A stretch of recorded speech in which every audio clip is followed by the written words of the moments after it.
भारत एक देश जिसकी अर्थव्यवस्था की चमक से दुनिया को चौंधियाने का दावा सरकार कर रही है, क्या वो खुद एक चेतावनी है?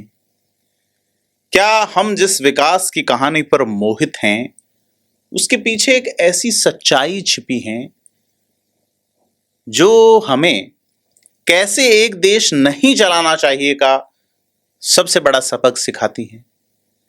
आज हम एक ऐसी पड़ताल करने वाले हैं जो आपको भारत की आर्थिक तस्वीर का वो स्याह पक दिखाएगी जिसे अक्सर चमकदार आंकड़ों के पीछे छिपा दिया जाता है। यह सिर्फ आंकड़े नहीं, हमारे भविष्य के सवाल हैं। नमस्कार, मैं प्रदीप हूं, आप फेयर ऑब्जर्वर हिंदी देख रहे हैं। किसी भी देश की अर्थव्यवस्था उसके शरीर की तरह होती है जिसके 3 मुख्य अंग होते हैं: कृषि, उद्योग और सेवा क्षेत्र। दुनिया भर में, खासकर विकसित देशों में, एक स्वाभाविक प्रगति देखने को मिलती है। पहले कृषि पर आधारित अर्थव्यवस्था, फिर उद्योगों का विकास और अंत में सेवाओं का प्रभुत्व। भारत भी 1990 तक इसी राह पर चला, लेकिन एक बड़ा बदलाव आया। 1990 के बाद सेवा क्षेत्र भारतीय अर्थव्यवस्था की रीढ़ बन गया, सर्विस इंडस्ट्री, और दुर्भाग्य से इसी के साथ कृषि और औद्योगिक क्षेत्रों में तेज गिरावट देखने को मिली। यह असंतुलन भारत को एक ऐसे मुहाने पर खड़ा करता है जहां जोखिम ही जोखिम है, जब तक कि हमारे शासन और प्रशासन और उत्पादकता में सुधार नहीं हो। अब सोचिए, जिस आंकड़े पर दुनिया हमें पहचानती है, क्या वो वाकई सच है? जीडीपी की गणना करते समय हमें एक कड़वी सच्चाई याद रखनी चाहिए कि सरकार द्वारा उपलब्ध कराए गए आंकड़े अक्सर अविश्वसनीय होते हैं। क्यों? क्योंकि इसमें तीसरे पक्ष का सत्यापन होता ही नहीं। इतिहास गवाह है कि सरकारी उद्देश्यों के अनुरूप आंकड़ों में अक्सर हेरफेर किया जाता रहा है। डेटा संग्रह के तरीके भी पुराने ख्यालों पर आधारित हैं और वे भविष्य की प्रवृत्तियों का अनुमान लगाने में भी सक्षम नहीं हैं। तो आज की आर्थिक चर्चाओं में टैक्सेस का कलेक्शन अर्थव्यवस्था के स्वास्थ्य का एक बड़ा इंडिकेटर माना जाता है। टैक्स सरकारी सेवाओं और बुनियादी ढांचे को निधि देने के लिए महत्वपूर्ण हैं और वे दिखाते हैं कि व्यवसाय और व्यक्ति सरकार के राजस्व में कितना योगदान दे रहे हैं। लेकिन क्या आपने कभी सोचा है कि अगर टैक्स कम कर दिए जाए तो आर्थिक विकास पे क्या असर पड़ेगा? टैक्स रेट और इकोनॉमिक परफॉर्मेंस के बीच का संबंध समझना हमें यह बताता है कि ऐसी कमी आर्थिक विकास को बढ़ावा दे सकती है या रोक सकती है। यह एक दूरदर्शी, सक्रिय दृष्टिकोण है, बजाय इसके कि हम सिर्फ पीछे मुड़ के देखें। भारत के जीडीपी आंकड़े एक स्थिर विकास का भ्रम पैदा करते हैं, लेकिन ये कृषि और उद्योग के पतन और खराब शासन के कारण होने वाली विकृतियों को भी छिपाते हैं। सेवा क्षेत्रों का तो विकास हुआ है, लेकिन ये मजबूत घरेलू नींव के बजाय बाहरी और नाजुक कारणों पर निर्भर हैं। बिना संस्थागत सुधार और विश्वसनीय नीति निर्माण के भारत की अर्थव्यवस्था असंतुलित, असमान और झटकों के प्रति कमजोर बनी रहेगी। जिस तरह से यह अभी मौजूद है, भारत सरकार दुनिया के बाकी हिस्सों के लिए एक सबक के रूप में कार्य करती है कि एक देश का शासन कैसे नहीं चलाना चाहिए। हम डोंट्स में आते हैं, डू में नहीं। चलिए एक एक करके इन क्षेत्रों की हकीकत पर गौर करते हैं। सबसे पहले एग्रीकल्चर, कृषि हमारी संघर्षरत रीढ़, यह सबसे ज्यादा रोजगार प्रदान करने वाला क्षेत्र है, लेकिन इसकी विकास दर सबसे कम है और यह भारतीय अर्थव्यवस्था का सबसे छोटा घटक है। कम उत्पादकता दर और छोटे खेतों का संयोजन इस क्षेत्र को अव्यवहार्य बनाता है, जिससे ये किसानों को इनपुट आपूर्ति में भारी सब्सिडी पर निर्भर कर देती हैं।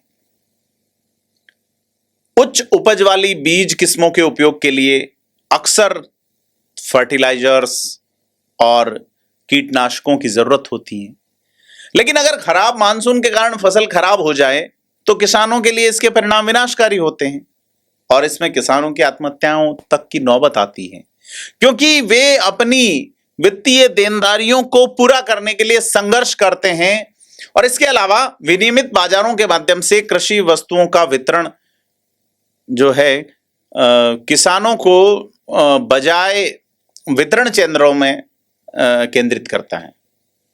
किसानों को एक प्रॉपर पावर देने की बजाय वो एक डिस्ट्रीब्यूशन चैनल्स में जो है वो सेंट्रलाइज कर देता है।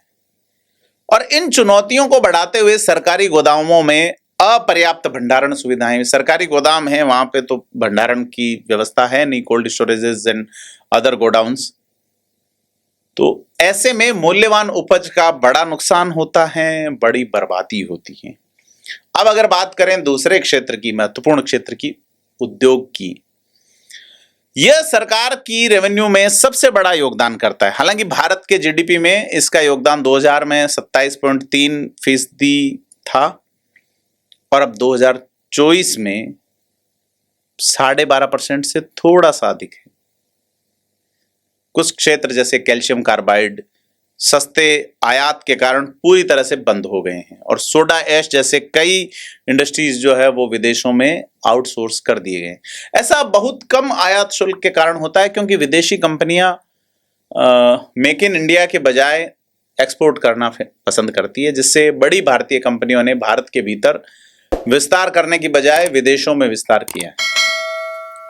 तो अगर आप एग्जाम्पल लें तो 2000 के दशक की शुरुआत में टाटा समूह और आदित्य बिड़ला समूह जैसे भारतीय समूह का विदेशों में महत्वपूर्ण विस्तार आपको नजर आएगा और वो इस बात को पुख्ता करता है कि औद्योगिक माहौल भारत की तुलना में विदेशों में कहीं बेहतर है और इससे विनिर्माण का विदेशों में आउटसोर्स हुआ है और इसके परिणाम स्वरूप भारत में नौकरियों को नुकसान हुआ है और नतीजतन जिसको खर्च में बदलाव से आय में आनुपातिक बदलाव के कारण अन्य संबद्ध क्षेत्र में विकास की कमी हुई है। इसको गुणक प्रभाव भी कहते हैं। तो भारतीय उद्योग उच्च लागतों के कारण अब प्रतिस्पर्धी हो गया है, जैसे बिजली, फर्नेस ऑयल, ब्याज और परिवहन, जिसकी आपूर्ति सरकारी कंपनियां करती है। इसके अलावा अत्यधिक टैक्सेशन, जिसका अधिकांश माल और सेवा कर यानी जीएसटी के तहत सेट ऑफ नहीं होता। उत्पादन की लागत में एक इजाफा होता है, यहां तक कि जब निर्यात की बात आती है तो उत्पादों की कीमतें अत्यधिक टैक्सेस के कारण बढ़ जाती हैं, जिससे वे ग्लोबल मार्केट में अप्रतिस्पर्धी हो जाते हैं, टिक नहीं पाते। फाइनेंशियल ईयर 2024-25 में भारत का विनिर्माण घाटा रिकॉर्ड $190 बिलियन तक पहुंच गया, जो साल दर साल रिकॉर्ड वृद्धि है। अगर अपन स्पेशली चाइना से देखें, चीन के साथ अकेला घाटा $100 बिलियन से अधिक है।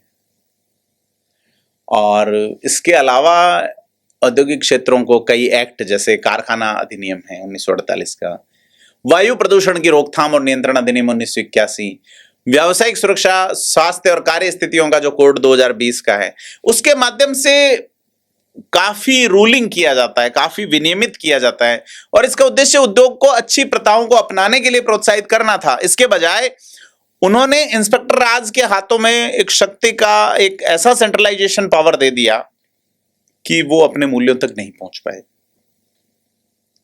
एक अधिक लागत प्रभावी दृष्टिकोण यह होगा कि अंतर्राष्ट्रीय निकाय वर्तमान में विभिन्न राज्य और केंद्र सरकार के संगठनों द्वारा निभाई गई भूमिकाओं को ग्रहण करें। निर्यात प्रोत्साहन योजना निर्यातकों से अलग विकसित की जाती है और इसके कारण एक्सपोर्ट पे कोई इफेक्ट नहीं पड़ता है।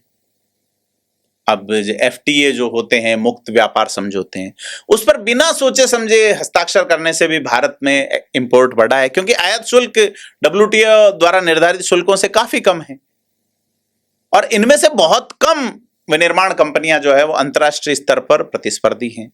भारतीय शेयर बाजार में उच्च मूल्यांकन होने के बावजूद जो अंतर्राष्ट्रीय स्तर पर प्रतिस्पर्धी होने की बजाय विनिर्माण की कठिनाई को दर्शाता है।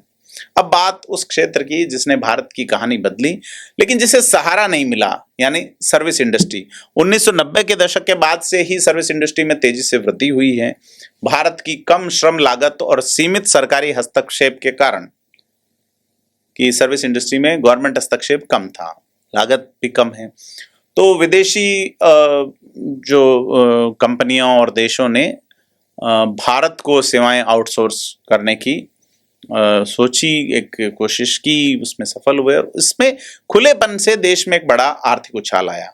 यह बाहरी कारणों से हुआ, जैसे कहा जाता है कि जिसको नेचुरल आर्बिट्राज कहते हैं, जैसे पानी ऊपर से नीचे की ओर बहता है, न कि सरकारी प्रोत्साहन से। ये प्राकृतिक कारण है। हालांकि पर्यटन जैसी अन्य सेवाएं अभी भी बहुत महत्वहीन हैं। पर्यटकों की कमी का कारण खराब बुनियादी ढांचा और हाई क्लास के होटल व सर्विसेज की लागत है, जिसके कारण श्रीलंका, थाईलैंड और मालदीव जैसे देशों की तुलना में काफी कम पर्यटन हमारे यहाँ होता है। अंतर्राष्ट्रीय मुद्रा कोष यानी IMF के आंकड़े जो है केवल भारत सरकार द्वारा दिए गए आंकड़ों को दर्शाते हैं, जो कि संदिग्ध हैं। इसलिए इंटरनेशनल बॉडीज की ओर से तैयार की गई पूरी रिपोर्ट भारत की व्यवस्था को या वास्तविकता को नहीं दर्शाती। भारत में गरीबी बड़े पैमाने पे देखा जाए तो संसाधनों की कमी के कारण नहीं है, खराब शासन के कारण है। जो भारतीय विदेशों में जाते हैं वे बहुत अच्छा प्रदर्शन करते हैं, क्योंकि वहां का माहौल उन्हें अपनी प्रतिभा को पनपने और विकसित करने के अवसर देता है। इससे व्यक्ति और मेजबान दोनों देशों के लिए जीत जीत की स्थिति बनती है। भारत में अर्थव्यवस्था पूरी तरह से गड़बड़ है, जिसमें राजनेता और नौकरशाह एक दूसरे के खिलाफ काम कर रहे हैं। कानून और नियम कागज पर अच्छे लग सकते हैं, लेकिन वास्तविकता में प्रति उत्पादक हैं। यह एक खुला रहस्य है कि 1947 में आजादी के बाद से ही लाल फीताशाही अर्थव्यवस्था को मार रही है। यह कोई आश्चर्य की बात नहीं कि बेरोजगारी और गरीबी भारतीयों को विदेशों में रोजगार तलाशने के लिए मजबूर करती हैं और नीचे से ऊपर तक भ्रष्टाचार को भी जन्म देती हैं। ऐसा लगता है कि राज्य और उसके नागरिकों के बीच एक खींचतान चल रही है, जो देश के भीतर एक अलिखित गृह युद्ध जैसे हालात दिखाती हैं। वित्त बजट अनिवार्य रूप से कराधान बजट होते हैं, जो आर्थिक विकास को प्रोत्साहित करने की बजाय जनता से टैक्स वसूलने के लिए डिजाइन किए जाते हैं। इसके अलावा राष्ट्रीय विनिर्माण नीति 2011, राष्ट्रीय शिक्षा नीति 2020 जैसी विभिन्न नीतियां सामान्य दस्तावेज हैं, जिनमें कार्रवाई योग्य बिंदुओं की कमी है और उन्हें कभी लागू नहीं किया जाता। यहां तक कि केंद्रीय बजट और निर्यात आयात नीति, भारत सरकार द्वारा घोषित 2 प्रमुख दस्तावेज, केवल नागरिकों के एक छोटे प्रतिशत पर लागू होते हैं और नौकरशाहों की मौज होती है, जिससे सार्थक परिणाम नहीं निकलते। सरकार द्वारा तैयार की गई कुछ नीतियां केवल कागज पर ही नजर आती हैं, जिनका वास्तविकता से बहुत कम मेल होता है। उदाहरण के लिए राष्ट्रीय विनिर्माण नीति अत्यधिक सामान्य थी और उसमें विशिष्टताओं की कमी थी, जिसके परिणाम स्वरूप ठोस रिजल्ट नहीं मिले। विमानन नीति स्पष्ट रूप से बताती है कि यदि DGCA यानी नागरिक उड्डयन महानिदेशालय के पास किसी विमान की योग्यता का आकलन करने की विशेषज्ञता नहीं है, तो वह भारतीय एयरलाइन कंपनी से विदेशी निरीक्षण के लिए भुगतान करने का अनुरोध करेगा। वापसी पर DGCA विमान को प्रमाणित करेगा। DGCA को अपने विमानों का आकलन करने में संभावित अक्षमता इस हद तक कि इसे नीति में लागू किया जाना चाहिए दिखाता है कि उसके पास अपने कर्मचारियों को विकसित करने और प्रशिक्षित करने के लिए आवश्यक विशेषज्ञता और एकत्र करों से धन की कमी है। अब नई शिक्षा नीति कहती है कि बच्चों को 5वीं तक अपनी पढ़ाई मातृभाषा में करनी चाहिए। इसका मतलब है कि अगर किसी स्कूल में 10 अलग अलग राज्यों के छात्र हैं, तो उसे छात्रों का जो है वो इस नीति के अनुसार छात्रों का समर्थन करने के लिए 10 अलग अलग मातृभाषाओं में योग्य शिक्षक होने चाहिए। इसका अर्थ होगा प्रति कक्षा केवल 1 छात्र होगा। तो यह स्कूलों के लिए काम करना अव्यवहारिक बनाता है। सबसे अच्छा नीतिगत दस्तावेज जो मैंने देखा वह नीति आयोग द्वारा सितंबर 2018 में प्रकाशित किया गया, जिसमें सभी क्षेत्रों में की जाने वाली कार्रवाइयों का खाका तैयार किया गया था। यह एक अच्छा दस्तावेज है, उत्कृष्ट कहा जा सकता है इसे। इसकी हेडिंग है स्ट्रेटजी फॉर न्यू इंडिया @75। हालांकि फिलहाल यह अलमारी में धूल फांक रहा है। एक और विफल नीति है बिजली अधिनियम 2003। इसने निजी उपयोगकर्ताओं को बिजली का व्यापार करने की अनुमति दी थी। इस नीति के अच्छे इरादे के बावजूद ये बुरी तरह फेल रही, क्योंकि राज्य बिजली बोर्ड उनके बुनियादी ढांचे का उपयोग करने के लिए लगाए गए उच्च शुल्कों ने निजी जनरेटरों द्वारा बिजली की बिक्री को अव्यवहार्य बना दिया। इसके अलावा बिजली का आदान प्रदान व्यावहारिक नहीं है और प्रकृति में भी बहुत अल्पकालिक है, जिसमें बिजली की बिक्री और खरीद को प्रोत्साहित करने की बजाय विनियमन पर जोर दिया गया है। अन्य उदाहरणों में कानूनी मामले शामिल हैं जो 30-30 साल तक अनसुलझे रहते हैं। पुलिस स्टेशन में एफआईआर दर्ज करने में कठिनाई होती है। यह साफ तौर पे दर्शाता है कि न केवल आम लोग बल्कि प्रभावशाली व्यक्ति भी संविधान के तहत अपने अधिकारों का प्रयोग करने में असमर्थ हैं। तो चाबी क्या है? प्रगति की कुंजी है बेहतर शासन प्रशासन। हमारे औपनिवेशिक समकक्षों अंग्रेजों ने अपने देश में महान संस्थाएं विकसित की हैं जो एक वास्तविक लोकतंत्र के रूप में काम कर रही हैं, और इसके विपरीत भारत समेत पूर्व उपनिवेशित देशों में हम उनकी पुरानी आदतों का पालन करना जारी रखते हैं, जिससे ये भावना पैदा होती है कि उपनिवेशवादी कभी गए ही नहीं, यानी अंग्रेजों का राज अभी भी कायम है। तो हमारा दुश्मन कौन? भारत ही अपना सबसे बड़ा दुश्मन है और तब तक रहेगा जब तक अर्थव्यवस्था के जुड़वां इंजनों यानी कृषि और उद्योग की उत्पादकता में बदलाव नहीं आता, जो वर्तमान में बेहद निम्न स्तर पर हैं। आजादी के 75 साल बाद भी रवैया अपरिवर्तित है और हमारी महान दर्शन शास्त्र जो मूल्यों और प्रचुरता का प्रचार करती है का कोई उस पर प्रभाव नहीं पड़ा है। यह भारत है, एक अनियंत्रित अराजकता जो यह दर्शाकर दुनिया को सबक सिखाती है कि खराब शासन के परिणामों को कैसे एक देश नहीं चलाना चाहिए। अन्य देश सीखें। भारत डोंट्स में आता है कि हमें कैसे देश नहीं चलाना चाहिए। अन्य देश भारत से सबक लें कि वे पहले यह जानकर अपनी सरकार को ठीक से चलाना सीखें कि क्या नहीं करना चाहिए। एडम स्मिथ के तुलनात्मक लाभ के सिद्धांत ने अच्छे शासन को एक देश की प्रगति का प्रमुख मानदंड बनाया है। जापान और दक्षिण कोरिया अच्छे शासन के कारण प्रगति के उत्कृष्ट उदाहरण हैं। भारत और इंडोनेशिया के पास पर्याप्त प्राकृतिक संसाधन हैं, लेकिन खराब शासन के कारण वे गरीब बने हुए हैं। साधन है, संसाधन है, शासन अच्छा नहीं। ये सिर्फ एक रिपोर्ट नहीं, एक चेतावनी है। एक राष्ट्र के तौर पे हमारी असली क्षमता उन आंकड़ों में नहीं बल्कि उन लाखों लोगों के जीवन में है जो आज भी बेहतर शासन की उम्मीद लगाए बैठे हैं। क्या कभी हम इस चक्रव्यूह से बाहर निकल सकते हैं? क्या हम अपने कैसे नहीं चलाना वाले सबक को कैसे चलाए में बदल सकते हैं? ये सवाल सिर्फ सरकार के लिए नहीं, हम सब के लिए। सोचिए, समझिए और अपने विचार जरूर साझा कीजिए, क्योंकि जब तक हम सवाल नहीं उठाएंगे तब तक शायद ये कहानी कभी नहीं बदलेगी। यह लेख हमारे लिए एक अर्थशास्त्री ने लिखा है जो अमिताभ खन्ना का छद्म नाम इस्तेमाल करते हैं। उनके मामले में नाम बॉलीवुड सुपरस्टार अमिताभ बच्चन और राजेश खन्ना का एक मिक्सअप है, क्योंकि भारत एक ऐसा देश बन गया है जहां जो कील बाहर निकलती है उसे ठोक दिया जाता है। अमिताभ को विनिर्माण, व्यापार और आर्थिक नीति पसंद है। उन्हें पुराने हिंदी संगीत और स्वादिष्ट खाने का शौक है। उन्हें उम्मीद है कि भारत एक दिन व्यापार करने के लिए बेहतर जगह बनेगा। इसी बीच अमिताभ खन्ना राष्ट्रीय और वैश्विक स्तर पर महत्वपूर्ण मुद्दों पर प्रकाश डालते हैं। आपने फेयर ऑब्जर्वर हिंदी को अब तक सब्सक्राइब नहीं किया है तो सब्सक्राइब जरूर करें, और कैसा राब्ता रखते हैं आप अमिताभ खन्ना के विचारों से हमें कमेंट बॉक्स में बताएं। धन्यवाद।